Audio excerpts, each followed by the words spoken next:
बांग्लादेश से शेख हसीना के जाते ही हिंदुओं की हालत खराब हो गई है। बांग्लादेश में पहले हिंदुओं पर हमले हुए और अब उन्हें हर तरह से टारगेट किया जा रहा है।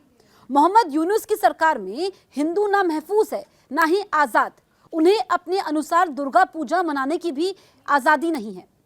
वहां रहने वाले हिंदुओं और भारत के खिलाफ कई कदम उठा चुकी नई सरकार ने अब एक नया फरमान जारी कर दिया है। बांग्लादेश में हिंदुओं से कहा गया है कि वो नमाज और अजान के समय दुर्गा पूजा की गतिविधियां नहीं कर सकते हैं।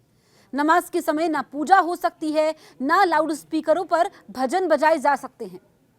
एसटी की रिपोर्ट के मुताबिक बांग्लादेश की अंतरिम सरकार ने हिंदू समुदाय से दुर्गा पूजा से जुड़ी गतिविधियों पर रोक लगाने को कहा है। खासकर अजान और नमाज के समय बजने वाले संगीत पर रोक लगाने की बात कही है।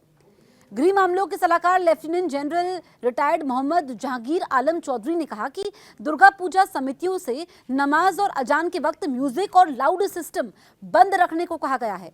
उनका दावा है कि दुर्गा पूजा समिति के लोग इसके लिए तैयार हो गए हैं। इसका मतलब यह है कि अजान और नमाज के समय ना तो भजन बज सकता है, ना लाउड स्पीकर पर पूजा पाठ का मंत्रोच्चारण हो सकता है।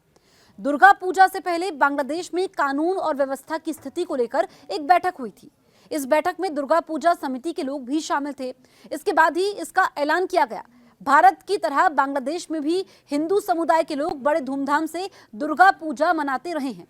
बंगाल से जुड़े होने की वजह से बांग्लादेशी हिंदुओं का भी यहाँ एक बड़ा त्योहार यहाँ पर होता है। नई सरकार का फरमान ये है कि अब वहाँ के हिंदुओं की मजबूरी है। अगर नई सरकार का फरमान ना माने तो फिर करें क्या।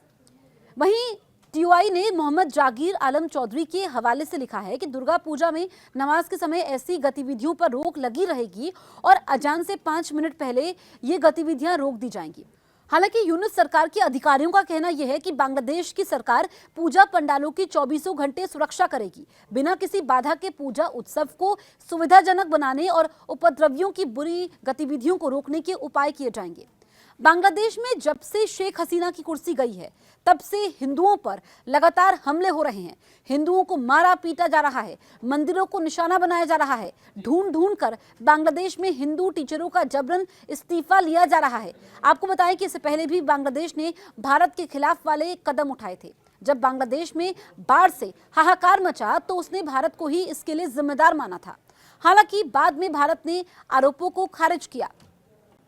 अगर आपके हमारे वीडियोस को लेकर के कुछ सुझाव है तो हमें कमेंट करके बताएं और अगर अभी तक आपने हमारे YouTube चैनल को सब्सक्राइब नहीं किया है तुरंत सब्सक्राइब करें।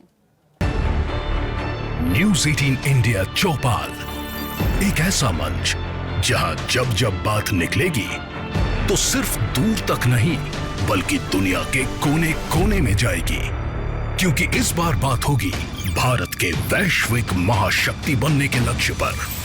सरकार, समाज, सेलिब्रिटी और स्पोर्ट्स स्टार्स के साथ न्यूज़ 18 इंडिया चौपाल देखिए सिर्फ न्यूज़ 18 इंडिया पर।